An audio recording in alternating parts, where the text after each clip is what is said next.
Have you ever found yourself stuck in this loop? You send out a text, then check your phone every 5 minutes. You analyze every comma, every emoji, or even the length of time they've been seen without replying. Strangely enough, the more indifferent and distant they are, the more irresistible they become. Meanwhile, those who are sincere and always there for you feel a bit bland, lacking that certain spark. Hello, I am your companion on today's journey into the mind. You aren't crazy, nor are you irrationally obsessed. Behind this fixation are sophisticated psychological mechanisms operating beneath the surface of your emotions. Let's deconstruct why we chase after people who don't care about us. The first reason lies in a phenomenon called the Zeigarnik Effect. Imagine you're watching a great movie, but the power suddenly goes out right at the climax. That feeling is incredibly frustrating, isn't it? You won't stop thinking about it until you know the ending. In 1927, psychologist Bluma Zeigarnik discovered that our brains remember unfinished tasks much better than completed ones. When someone doesn't return your feelings, the story between you is an unfinished task.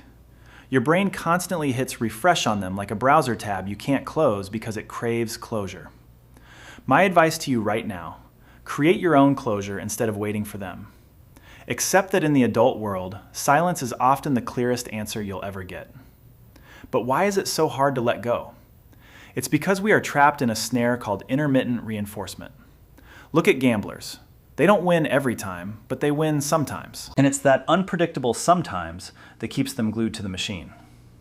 Love works the same way. Every now and then, just occasionally, that person sends a sweet text or asks you out. That tiny bit of artificial sweetener is enough to make you forget all the days of being ignored. You are loving them the way a gambler loves a slot machine.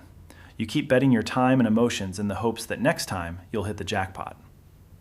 To escape, you need a reality check. Try keeping a journal.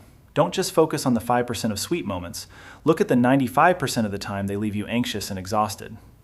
Looking deeper, this attraction is often rooted in attachment theory. If you find yourself consistently drawn to cold people, you might have an anxious attachment style.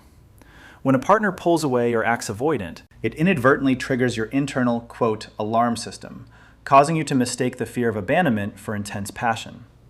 The more you chase, the more they run, and that vicious cycle creates a false sense of, quote, destiny. Learn to recognize people who are, quote, emotionally available. Healthy love might feel a bit quiet at first because it lacks the drama of anxiety, but that is where your heart truly finds rest. Have you ever wondered, do you love them, or do you love the value you've projected onto them? Psychology calls this projection.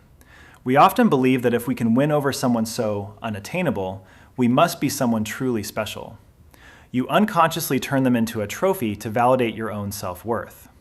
When they reject you, your ego is bruised, and your brain mistakenly assumes the only way to heal is to force them to accept you. But the truth is, your value doesn't increase when they are there, and it doesn't decrease when they leave.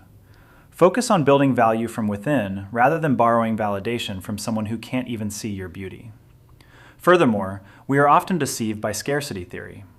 In both economics and romance, what is rare is perceived as valuable.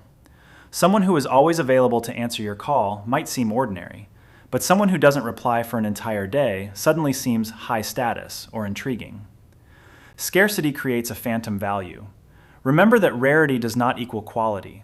A rare item that doesn't function is just a trinket. No matter how talented or charming someone is, if they don't care about you, they are, for the purposes of your life, completely worthless. Finally, there is a more painful truth. We often seek out toxic familiarity from our past through repetition compulsion. If, in your past, you had to struggle for the attention of a parent, you might subconsciously repeat that script as an adult. You choose cold partners to reenact an old battle, hoping that this time you will win and finally make them love you. But you are no longer that child. You have the right to choose a new script, one where you are loved without having to fight for it. Chasing after someone who doesn't care for you isn't a character flaw.